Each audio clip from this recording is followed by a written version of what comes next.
Hello friends, welcome to the channel electrical and automation. दोस्तों, आज आपके लिए बहुत ही बेहतरीन वीडियो लेके आया हूँ।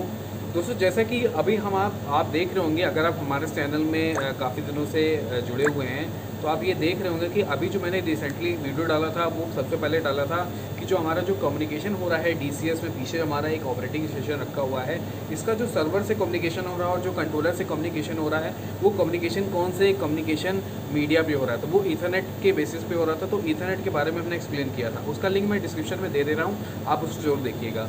इसके बाद मैंने वीडियो डाला था कि जो ईथरनेट हमारा कम्युनिकेशन मीडियम है उसमें जो लगने वाली फिजिकल डिवाइसेस है, स्विच, यानी वो जो स्विच है वो स्विच कितने टाइप्स का होता है और उस स्विच का रोल क्या होता है और वो स्विच जो है किन किन एप्लीकेशन में काम आता है, जैसे ऑप्टिकल फाइबर के कन्वर्जन में भी काम आता है। तो उसी सीरीज में आज हम बात करने वाले सर्वर। ये बहुत ही इंपॉर्टेंट टॉपिक होता है। मतलब सर्वर एक ऐसी चीज़ है जो आपने सुना बहुत होगा, लेकिन आम लोग हमारी एक्सपेक्टेशन होती है कुछ और, लेकिन वो निकलता कुछ और है। तो आज मैं उसके बारे में ब्रीफ इंट्रोडक्शन दूंगा ताकि आपको ईजिली ले मैन लैंग्वेज में, मैं बहुत टेक्निकल बात नहीं करूँगा, लेकिन टेक्निकल पॉइंट्स को रख के आपको सिंपल तरीके से बताऊँगा। तो दोस्तों, आज हम बात करने वाले हैं सर्वर की। तो सबसे पहले मैं आपको बता दूं, सर्वर दो टाइप के होते हैं। एक रैक टाइप सर्वर होता है, जिसमें क्या होता है, पूरा एक रैक बना होता है, उसमें कई सारे सर्वर्स की रैक लगी होती है। मतलब एक ऐसा पैनल जिसमें सर्वर की रैक, जब कोई चीज़ हम इंसर्ट करते हैं तो वो हो जाती है रैक दोस्तों। तो जब रैक होते हैं तो that is called the rack type server. इसके अलावा बैच टाइप सर्वर भी होता है। Batch type server is just like a PC. मतलब हमारे जो पीसी होता है, प्रोसेस सिस्टम होता है, नॉर्मल सिस्टम, जैसा हमारा सीपीयू का बॉक्स होता है, वैसे ही सब बॉक्स होते हैं सर्वर के, लेकिन वो थोड़े से हाईली स्टेप, लंबे और भारी होते हैं। तो ये होते हैं दो टाइप के हमारे सर्वर।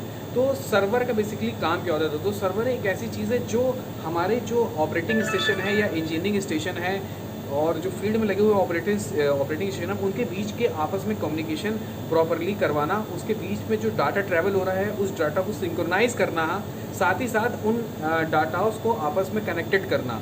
मतलब वो डाटा किसको कौन सा डाटा चाहिए, कब चाहिए, कौन सा डाटा क्या चीज़ मांग रहा है, तो वो सारा काम जो होता है वो सर्वर का होता है। तो सर्वर एक कह सकते हैं इन सारे सिस्टम का ब्रेन हो गया। मतलब एक ऐसा चीज़ जो आपका ऑपरेटिंग सिस्टम खुद तो कर लेगा, लेकिन उसको जो डाटा चाहिए होगा, उसकी जो हिस्ट्री हो रही होगी, मतलब आपको 2-10 दिन पहले का या 20 दिन पहले का, वो सारा डाटा क्या किया होगा हमने, एक ऐसी जगह रखा होगा जिसको कोई भी यूज़र, मतलब यहाँ पे लगा हुआ ऑपरेटिंग सिस्टम और रिमोट लोकेशन पे रखने वाले जितने भी हमारे कंप्यूटर होते हैं, वो सारा डाटा जो है रिट्राइव कर सकते हैं हमारे सर्वर से।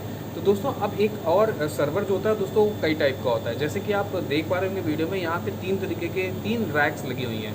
तो मैं सबसे पहले बता दूं, सर्वर 3 टाइप का होता है। एक वेब सर्वर होता है जो इंटरनेट की, जब हम बात करते हैं आउटर वर्ल्ड के इंटरनेट से, तो उसको कम्युनिकेट कराने के लिए हमारे अंदर के इंटरनल सिस्टम से, वहाँ पे हमें वेब सर्वर की ज़रूरत होती है। इसके अलावा हमारे को चाहिए होता है एक data server, data storage server, यानी एक ऐसा सर्वर जो हमारा डाटा स्टोर करके रखे। ये हमारे डीसीएस और पीएलसी के लिए इंपॉर्टेंट है। हमें वेब सर्वर की ज़रूरत नहीं पड़ती है हमारे इंडस्ट्रियल डीसीएस पीएलसी सिस्टम में।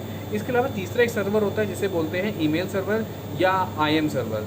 तो ईमेल सर्वर क्या करता है दोस्तों, information management server. IM server को इन्फॉर्मेशन मैनेजमेंट सर्वर कहते हैं, जो एबीपी में यूज़ होता है, जो कि एक टाइप का ईमेल सर्वर होता है।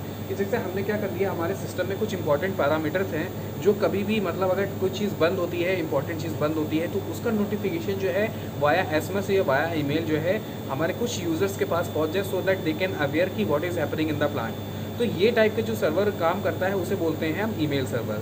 तो आपने जो यहाँ पर रैक देखी है, वहाँ पे 2 हमारे थे डाटा सर्वर, जिसे हम कनेक्टिविटी सर्वर भी बोलते हैं। इसके अलावा एक रैक थी, उसे बोलते हैं हम उसको ईमेल सर्वर।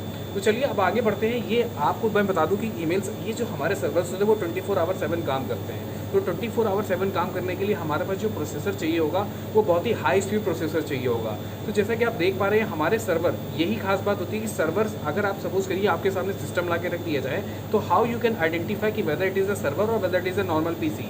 तो आप क्या करेंगे, सबसे पहले उसको प्रोसेसर को देखेंगे, जो कि आपको दिख पा रहा होगा कि प्रोसेसर के बाहर क्या होता है, ये ज़ेनॉन प्रोसेसर के होते हैं। ज़्यादातर जितने भी आपको मैक्सिमम सर्वर मिलेंगे वो ज़ेनॉन प्रोसेसर के मिलेंगे। ज़ेनॉन प्रोसेसर बहुत ही हाई क्वालिटी का प्रोसेसर होता है। वो 10, 20, 30, 40 सो मैनी कंप्यूटर्स को, डाटा को हैंडल करने की पावर रखता है। इसके अंदर खास बात क्या होती है, इसकी जो कैश मेमोरी होती है वो भी बहुत ज़्यादा होती है। यानी आप, कैश मेमोरी क्या होती है, यानी आप कोई भी पेज जो है वो, जैसे आप जितना चाहें मल्टीपल पेजेस खोलते जाए, मतलब क्या होता है कि कई बार हम 10-20 पेजेस खोल देते हैं हमारे कंप्यूटर पे या 10-20 एप्लीकेशंस खोल देते हैं तो कंप्यूटर स्टार्ट्स हैंगिंग, यानी हैंग होने लगता है। तो वेब सर्वर के अंदर कैपेबिलिटी होती है वो लॉट्स ऑफ पेजेस को, कई सारे पेजेस को अपने अंदर खोल सकता है विदाउट एनी हैंगिंग प्रॉब्लम। इसका मतलब है उसकी इंटेंसिटी यानी पावर जो है बहुत ही ज़्यादा है, तो इसी को बोलते हैं कैश मेमोरी। तो इसके पास कैश मेमोरी बहुत अच्छी होती है। साथ ही साथ it can handle the higher memory of RAM, वो रैम को भी जो है ना बहुत हाई लेवल रैम को भी हैंडल कर सकता है। जैसे हमारे यहाँ normally 8 GB RAM 16 GB RAM normal computers में हम यूज़ करते हैं, लेकिन जो हमारे सर्वर्स होते हैं उसमें हम 24 64 GB रैम भी यूज़ कर लेते हैं, जो कि बहुत ही ज़्यादा हाई है, क्योंकि हमें स्पीड चाहिए होती है, हमारा कोई भी फंक्शंस डिले नहीं होना चाहिए। तो इसलिए हम हाई रैम के लिए हाई रैम यूज़ करते हैं, और हाई रैम हैंडल करने के लिए Xenon प्रोसेसर बने हुए होते हैं। अब आप नॉर्मल पीसी की बात करेंगे तो नॉर्मल पीसी में आपको इंटेल कोर के i7 प्रोसेसर या i5 प्रोसेसर मिल जाएंगे, जो हमारे यूज़र्स जो लगे होते हैं रिमोट लोकेशन में, जो यूज़र यूज़ करता है उन पीसी में हम ये प्रोसेसर यूज़ करते हैं। ये प्रोसेसर जो होते हैं ये सर्वर का काम कर सकते हैं, लेकिन इनकी एक लिमिटेड रेंज है। अगर इनके पास 4-5 कंप्यूटर, हम एक नॉर्मल पीसी को भी सर्वर बना सकते हैं, लेकिन इनको अगर सर्वर बनाएंगे और 24/7 रन करेंगे तो कुछ टाइम बाद इनकी जो वर्किंग कैपेबिलिटी है वो डाउन हो जाएगी, और मे बी ये डैमेज भी हो सकते हैं। तो ये इतनी पावर नहीं रखते हैं कि ये सर्वर का जो फॉर्म है वो उसको हैंडल कर सके। इसके बाद बात करेंगे सबसे इंपॉर्टेंट चीज़, जो हमारे सर्वर होते हैं उसमें जो रैम लगती है वो ECC रैम लगती है। ECC रैम क्या होती है दोस्तों? Error correcting code. Error correcting code क्या होता है? जैसे हमारे सर्वर होते हैं बहुत ही सोफिस्टिकेटेड चीज़ होती है, हमारे सर्वर में अगर कोई एरर आ जाता है रैम के अंदर या मेमोरी के अंदर, तो रैम के अंदर ECC प्रोग्राम होता है, वो सेल्फ उस एरर को क्या कर देता है? करेक्ट कर देता है और डिलीट कर देता है।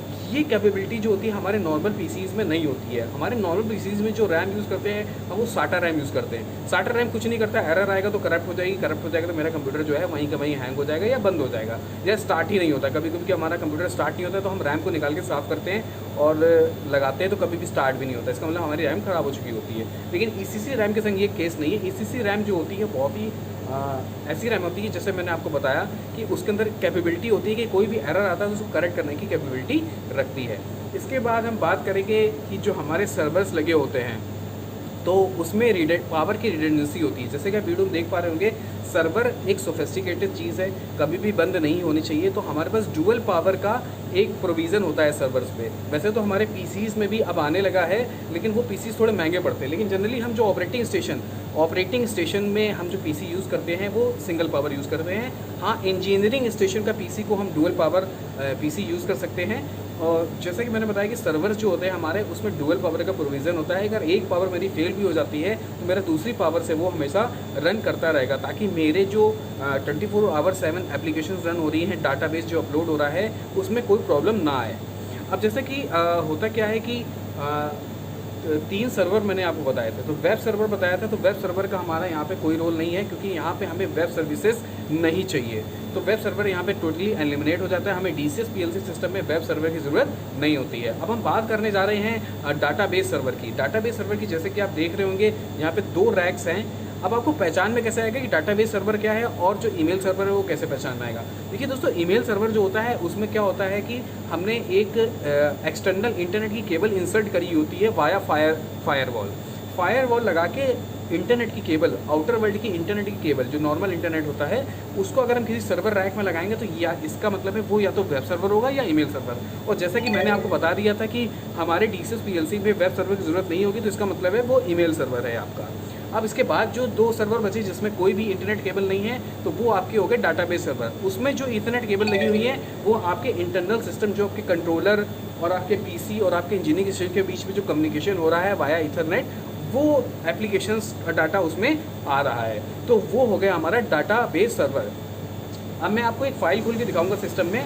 ये मैं ऑपरेटिंग स्टेशन में बैठा हूँ, ऑपरेटिंग स्टेशन की फ़ाइल खोलूँगा, लेकिन ऑपरेटिंग स्टेशन में जो रिपोर्ट्स की फ़ाइल बनी हुई है उसका आप पाथ देखिए, उसमें लिखा हुआ है ASCS, यानी आस्पेक्ट सर्वर कनेक्टिविटी सर्वर। ये उस सर्वर की बात हो रही है जो सर्वर मैं आपको दिखा रहा था, यानी जो भी मेरा डाटा है वो कहाँ पे स्टोर हो रहा है, वो मेरा सर्वर पे स्टोर हो रहा है। तो मुझे उम्मीद है दोस्तों कि आपको ये बेसिक सा कॉन्सेप्ट कि सर्वर क्या है, ऑपरेटिंग स्टेशन से क्यों अलग है ये, तो ये आपको समझ में आया होगा। इसके बाद जो मेरा एक अगला वीडियो आने वाला है, या इसके नेक्स्ट बाद जो वीडियो आएगा उसमें मुझे कई लोगों ने रिक्वेस्ट भी किया था कि इंजीनियरिंग स्टेशन और ये ऑपरेटिंग स्टेशन और जो मेरा सर्वर है, इन सब में डिफरेंसेस क्या है, तो मैं आपको प्रैक्टिकली वीडियो बना के दिखाऊंगा जो प्रैक्टिकली पॉसिबल है, क्योंकि ये सारी चीज़ें फिजिकली आपको नहीं दिखाई जा सकती हैं। वो चीज़ें जो होती हैं वो सॉफ्टवेयर बेसिस पे होती हैं। तो मैं कोशिश करूँगा कि सभी चीज़ें आपको थ्योरेटिकली, प्रैक्टिकली और जो भी एनिमेशन के थ्रू हेल्प होकर बता सकता हूँ तो मैं बताऊँगा। तो वीडियो देखने के लिए बहुत बहुत धन्यवाद। अगर आपको ये वीडियो अच्छा लगा हो तो इसे लाइक करना ना भूलिएगा, और अगर ये वीडियो अच्छा लगा हो तो और लोगों के साथ शेयर करना ना भूलिएगा। और अगर आप हमारे चैनल पर पहली बार आए हैं तो इस चैनल को सब्सक्राइब कर लीजिएगा, और हमारे इस चैनल में बहुत सारे ढेर सारे इलेक्ट्रिकल इंस्ट्रूमेंट और ऑटोमेशन से रिलेटेड वीडियो मिल जाएंगे, वो ज़रूर देख लीजिएगा। देखने के लिए बहुत बहुत धन्यवाद। Thank you.